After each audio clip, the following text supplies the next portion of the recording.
प्रेम से बोलिए श्री सत्यनारायण भगवान की जय। आज का यह शुभ दिन भगवान सत्यनारायण की कथा श्रवण का दिन है।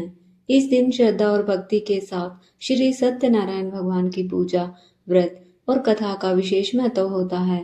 कहा गया है, जो भक्त सच्चे मन से इस व्रत को करता है उसके सभी कष्ट दूर हो जाते हैं, दरिद्रता मिट जाती है और जीवन में सुख समृद्धि का वास होता है। एक समय की बात है, नैमिषारण्य तीर्थ में शौनक आदि 88,000 ऋषि मुनियों ने श्री सूत जी से विनम्रता से पूछा, हे प्रभु, इस कलयुग में जब मनुष्य वेद विहीन और दुर्बल बुद्धि के हो गए हैं, तब उनके कल्याण का क्या उपाय है? ऐसा कौन सा व्रत या तप है जिससे थोड़े से समय में महान पुण्य प्राप्त हो और मनोवांछित फल मिले? कृपया वह कथा हमें सुनाइए।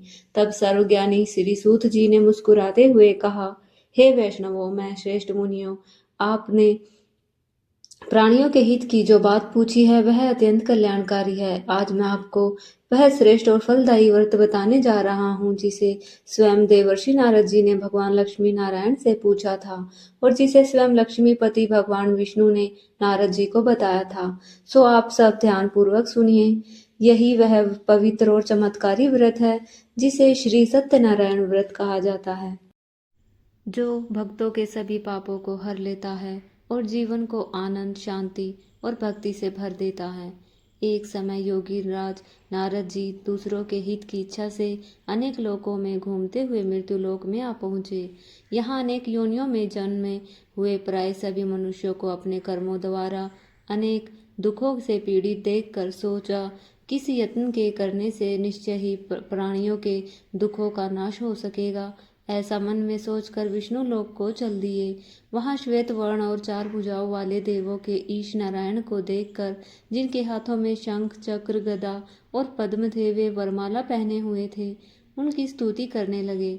हे भगवान, आप अत्यंत शक्ति संपन्न हैं। मन और वाणी भी आपको नहीं पा सकती। आपका आदि मध्य अंत नहीं है। निर्गुण स्वरूप, सृष्टि के आदिभूति व भक्तों के दुखों को नष्ट करने वाले हो। आपको मेरा नमस्कार है। नारद जी से इस प्रकार की स्तुति सुनकर भगवान विष्णु बोले, हे मुनि श्रेष्ठ, आपके मन में क्या है? आपका किस काम के लिए आगमन हुआ है? निसंकोच होकर कहिए। तब नारद मुनि बोले, मृत्युलोक में सब मनुष्य जो अनेक योनियों में पैदा हुए हैं, अपने अपने कर्मों के द्वारा अनेक प्रकार के दुखों से दुखी हो रहे हैं। हे नाथ, मुझ पर दया रखते हो तो बताइए कि मनुष्यों के सब दुख थोड़े से ही प्रयत्न से कैसे दूर हो सकते हैं। हे नारद, मनुष्यों की भलाई के लिए तुमने बहुत अच्छी बात पूछी है। जिस काम के करने से मनुष्य मोह से छूट जाता है वह मैं कहता हूँ, सुनो। बहुत पुण्य देने वाला स्वर्ग तथा मृत्यु लोक दोनों में दुर्लभ एक उत्तम व्रत है। आज मैं प्रेमवश होकर तुमसे कहता हूँ, सत्यनारायण का यह व्रत अच्छी तरह विधि पूर्वक करने से मनुष्य आयु पर्यंत यहाँ सुख भोग कर मरने पर मोक्ष को प्राप्त होता है। श्री भगवान के वचन सुनकर नारद मुनि बोले कि इस व्रत का फल क्या है? क्या उस व्रत का विधान है और किसने यह व्रत किया है और किस दिन यह व्रत करना चाहिए? विस्तार से कहिए। भगवान श्री विष्णु बोले, दुख शोक आदि को दूर करने वाला, धन धान्य को बढ़ाने वाला, सौभाग्य और संतान को देने वाला यह व्रत सब स्थानों पर विजय करने वाला है। भक्ति और श्रद्धा के साथ किसी भी दिन मनुष्य श्री सत्यनारायण की शाम के समय ब्राह्मणों और बंधुओं के साथ धर्मपरायण होकर पूजा करे। भक्ति भाव से नैवेद्य, केले का फल, घी, दूध और गेहूं का चूर्ण सवाया ले। गेहूं के अभाव में साठी का चूर्ण, शक्कर और गुड़ ले और सब भक्षण योग्य पदार्थ जमा करके भगवान को अर्पण कर दे और बंधुओं सहित ब्राह्मणों को भोजन कराए। इसके पश्चात स्वयं भी भोजन करे। नृत्य, गीत आदि का आचरण करके भगवान सत्यनारायण का स्मरण करते हुए व्यतीत करे। इस तरह व्रत करने पर मनुष्यों की सभी इच्छा निश्चय ही पूरी होती है। विशेषकर कलिकाल में भूमि पर यही मोक्ष का सरल उपाय है। इसके प्रसंग में सूत जी बोले, हे ऋषियों, जिसने पहले समय में इस व्रत को किया है उसका इतिहास कहता हूँ, ध्यान से सुनो। सुंदर काशीपुरी नगरी में एक अत्यंत निर्धन ब्राह्मण रहता था। वह भूख और प्यास से बेचैन हुआ नित्य पृथ्वी पर घूमता था। ब्राह्मणों से प्रेम करने वाले भगवान ने ब्राह्मण को दुखी देखकर बूढ़े ब्राह्मण का रूप धर के उसके पास जाकर आदर से पूछा, हे विप्र, नित्य दुखी हुआ पृथ्वी पर क्यों घूमते हो? हे श्रेष्ठ ब्राह्मण, यह सब मुझसे कहो, मैं सुनना चाहता हूँ। ब्राह्मण बोला, मैं निर्धन ब्राह्मण हूँ, भिक्षा के लिए पृथ्वी पर फिरता हूँ। हे भगवान, यदि आप इसका उपाय जानते हो तो कृपा करके कहो। वृद्ध ब्राह्मण बोला कि सत्यनारायण भगवान मनवांछित फल देने वाले हैं, इसलिए हे ब्राह्मण, तू उनका पूजन कर, जिनके करने से मनुष्य सब दुखों से मुक्त होता है। ब्राह्मण को व्रत का सारा विधान बताकर बूढ़े ब्राह्मण का रूप धारण करने वाले सत्यनारायण भगवान अंतर्ध्यान हो गए। जिस व्रत को वृद्ध ब्राह्मण ने बताया है, मैं उसको करूँगा। यह निश्चय करने पर उसे रात में नींद भी नहीं आई। वह सुबह सवेरे उठकर सत्यनारायण के व्रत का निश्चय करके भिक्षा के लिए चला गया। उस दिन उसको भिक्षा में बहुत धन मिला, जिससे बंधु बांधवों के साथ उसने सत्यनारायण जी का व्रत किया। इसके करने से वह ब्राह्मण सब दुखों से छूटकर अनेक प्रकार की संपत्तियों से युक्त हो गया। उस समय से वह ब्राह्मण हर मास व्रत करने लगा। इस तरह सत्यनारायण भगवान के व्रत को जो करेगा वह सब पापों से छूटकर मोक्ष को प्राप्त होगा। आगे जो पृथ्वी पर सत्यनारायण का व्रत करेगा वह मनुष्य सब दुखों से छूट जाएगा। सूत जी ऋषियों से बोले कि इस तरह नारद जी ने नारायण का कहा हुआ यह व्रत मैंने तुमसे कहा है। हे विप्रो, मैं अब और क्या कहूँ? तब ऋषि बोले, हे मुनीश्वर, संसार में इस ब्राह्मण से सुनकर किस किस ने इस व्रत को किया, हम वह सब भी सुनना चाहते हैं। इसके लिए हमारे मन में बहुत श्रद्धा है। सूत जी बोले, हे मुनियों, जिसने इस व्रत को किया है वह सब सुनो। एक समय एक ब्राह्मण धन धान्य और ऐश्वर्य के अनुसार बंधु बांधवों के साथ व्रत करने को तैयार हुआ। उसी समय एक लकड़ी बेचने वाला बूढ़ा आदमी आया और बाहर लकड़ियों को रखकर ब्राह्मण के मकान में गया। प्यास से दुखी होकर लकड़हारा उनको व्रत करते देख ब्राह्मण को नमस्कार करके कहने लगा कि आप यह क्या कर रहे हैं और इसका करने से क्या फल मिलता है, कृपा करके मुझे कहिए। ब्राह्मण ने कहा, सब मनोकामना को पूर्ण करने वाला यह सत्यनारायण भगवान का व्रत है। इसकी ही कृपा से मेरे यहाँ धन धान्य आदि की वृद्धि हुई है। ब्राह्मण से इस व्रत के बारे में जानकर लकड़हारा बहुत प्रसन्न हुआ। चरण अमृत लेकर और प्रसाद खाने के बाद अपने घर को गया। लकड़हारे ने अपने मन में इस प्रकार का संकल्प लिया कि आज गांव में लकड़ी बेचने से जो धन मिलेगा उसी से सत्यनारायण देव का उत्तम व्रत करूंगा। यह मन में विचार करके वह बूढ़ा आदमी लकड़ियां अपने सिर पर रखकर जिस नगर में धनवान लोग रहते थे वह ऐसे सुंदर नगर में गया। उस दिन वहां पर उसने लकड़ियों का दाम पहले दिनों से चौगुना मिला। तब वह बूढ़ा लकड़हारा दाम लेकर और अति प्रसन्न होकर पके केले की फली, शक्कर, घी, दूध, दही और गेहूं का चूर्ण आदि सत्यनारायण भगवान के व्रत की कुल सामग्रियों को लेकर अपने घर गया। फिर उसने अपने भाइयों को बुलाकर विधि के साथ भगवान जी का पूजन और व्रत किया। उस व्रत के प्रभाव से वह बूढ़ा लकड़हारा धन पुत्र आदि से युक्त हुआ और संसार के समस्त सुख भोग कर वैकुंठ को चला गया। श्री सूत जी बोलते हैं कि हे श्रेष्ठ मुनियों, अब आगे की कथा सुनाता हूँ। सुनो, पहले समय में उल्का मुख नाम का एक बुद्धिमान राजा था। वह सत्य वक्ता और जितेंद्रिय था। प्रतिदिन देव स्थानों पर जाता और गरीबों को धन देकर उनके कष्ट दूर करता था। उसकी पत्नी कमल के समान मुख वाली और सती साध्वी थी। भद्रशिला नदी के तट पर उन दोनों ने श्री सत्यनारायण भगवान का व्रत किया। उस समय में वहां एक साधु वैश्य आया।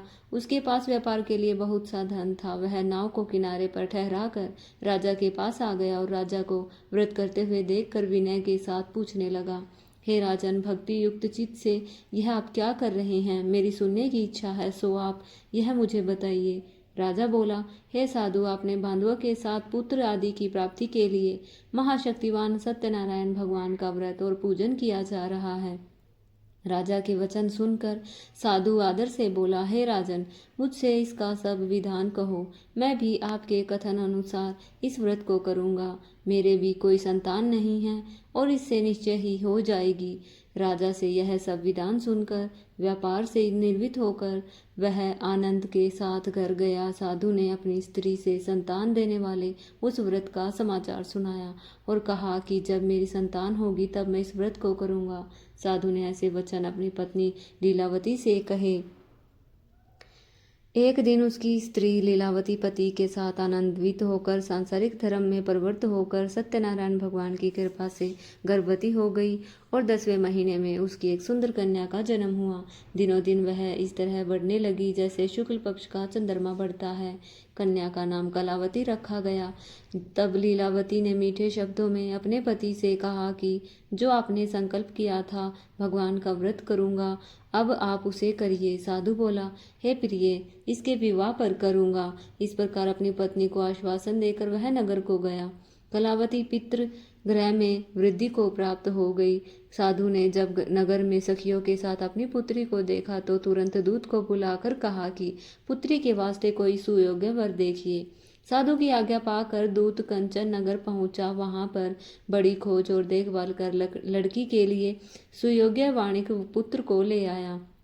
उस सुयोग्य लड़के को देखकर साधु ने अपने बंधु बांधवों सहित प्रसन्नचित्त अपनी पुत्री का विवाह उसके साथ कर दिया, किंतु दुर्भाग्य से विवाह के समय भी उस व्रत को करना भूल गया।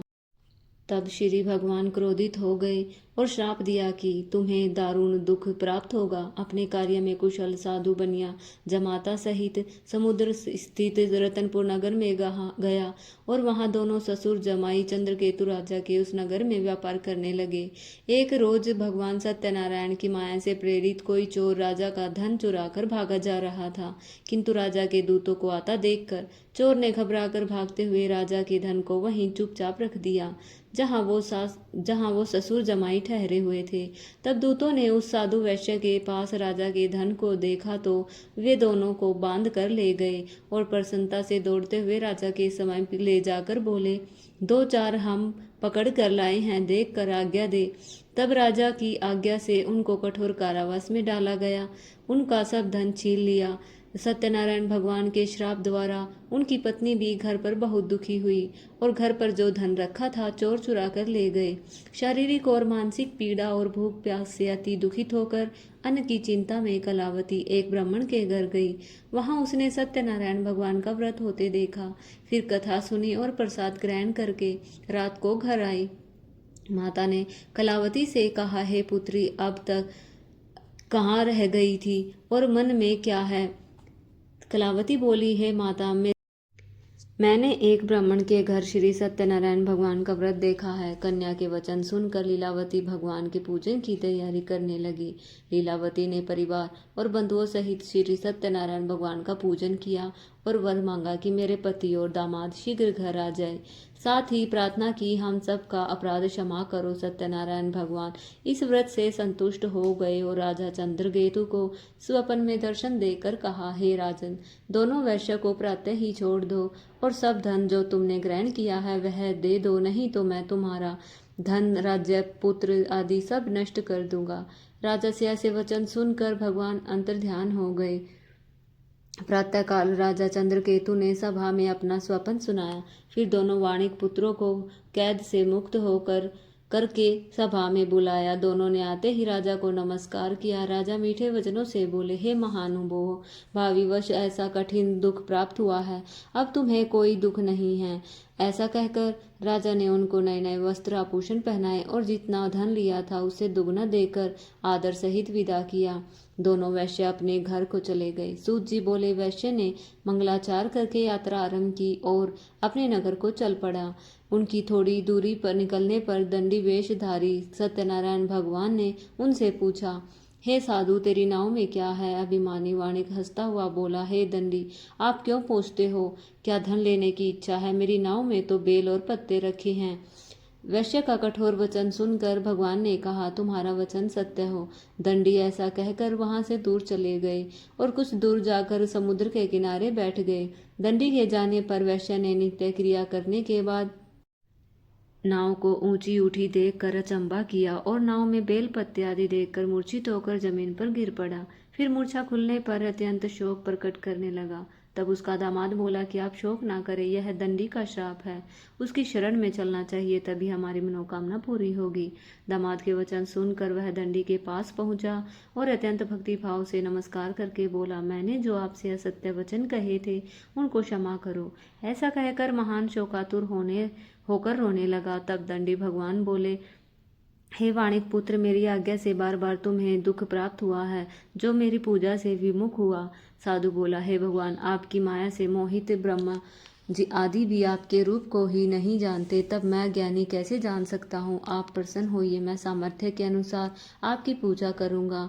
मेरी रक्षा करो और पहले के समान नौका में धन भर दो। उसके भक्ति युक्त वचन सुनकर भगवान प्रसन्न होकर उसकी इच्छा अनुसार वर देकर अंतर्ध्यान हो गए। तब उन्होंने नाव पर आकर देखा कि नाव धन से परिपूर्ण है। फिर भी वह भगवान सत्यनारायण का पूजन कर साथियों सहित अपने नगर को चला। अब अपने नगर के निकट पहुंचा, तब दूत को भी घर भेजा। दूत ने साधु के घर जाकर उसकी स्त्री को नमस्कार किया। कहा, साधु अपने दामाद सहित इस नगर के समीप आ गए हैं।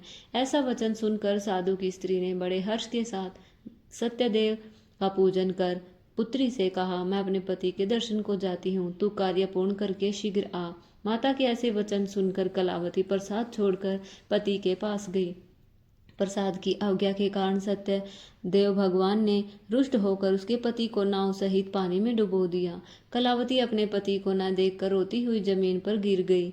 इस तरह नौका को डूबा हुआ और कन्या को रोता हुआ देख साधु दुखी होकर बोला, हे प्रभु, मुझसे या मेरे परिवार से जो भूल हुई है उसे क्षमा करो।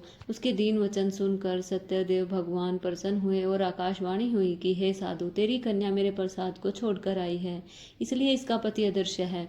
यदि वह घर जाकर प्रसाद खाकर लौटे तो इसे पति अवश्य मिलेगा।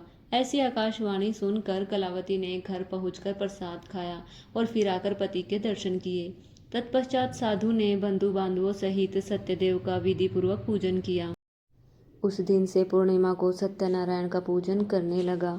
फिर इस लोक का सुख भोग कर अंत में स्वर्ग लोक को गया। सूत जी बोले, हे ऋषियों, मैं और भी कथा कहता हूँ, सुनो। प्रजा पालन में लीन तुंगध्वज नाम का राजा था। उसने भी भगवान का प्रसाद त्याग कर बहुत दुख पाया।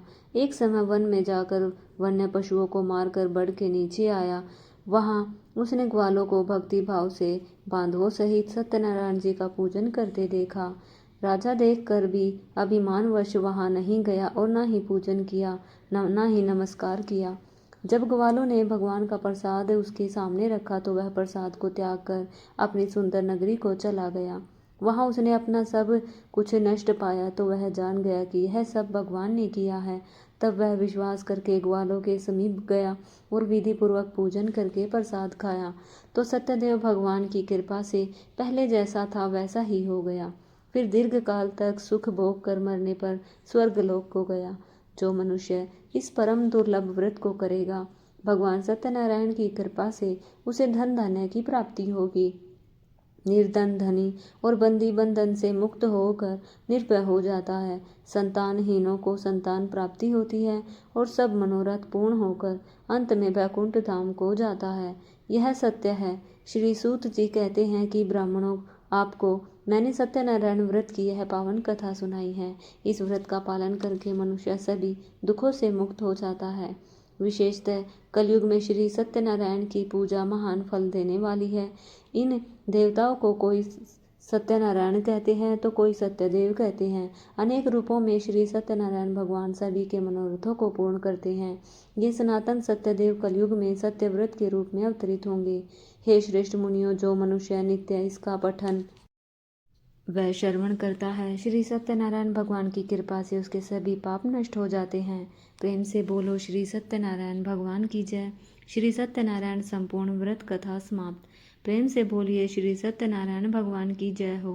भक्तजनों, इस पवित्र अवसर पर आप सभी को श्री सत्यनारायण भगवान के व्रत की हार्दिक शुभकामनाएं। जो भी भक्त श्रद्धा और विश्वास के साथ यह व्रत करता है, उसके जीवन से दुख, दरिद्रता और संकट सदा के लिए दूर हो जाते हैं और उसके घर में सुख, शांति और समृद्धि का वास होता है। इसी के साथ आप हमारे चैनल पर कार्तिक पूर्णिमा की व्रत कथा भी सुनिएगा, क्योंकि कार्तिक पूर्णिमा का यह पावन दिन भगवान विष्णु और भगवान शिव दोनों की संयुक्त उपासना के लिए अत्यंत शुभ माना गया है। तो आइए प्रेम और भक्ति के साथ एक बार फिर से गूंज उठे आपके घर आंगन में प्रेम से बोलिए श्री सत्यनारायण भगवान की जय।